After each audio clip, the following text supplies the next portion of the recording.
เบิ่งตัวอ่อนของจักรจันทร์นะครับตัวที่มันกำลังจะมาขึ้นมาหลอกขาบนะครับส่วนลายจะบ่ค่อยได้เห็นมันไหน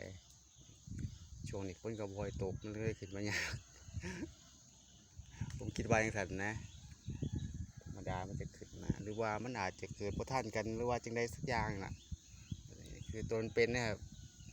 แต่ว่าผมจะหาหมองกบไว้เท่ากันนะครับพอขึ้นมาหลอกขาบประมาณตอนกลางคืนนะครับ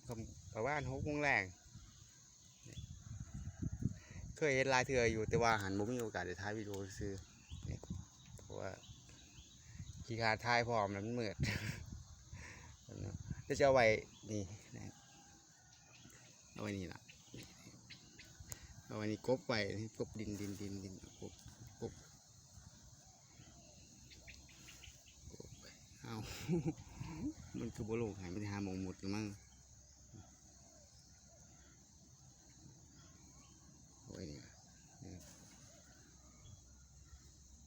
หรือว่าไว้น้ำรูดิบฮะมันถือแดดบ่ค่อยได้เลยผมว่าเนาะ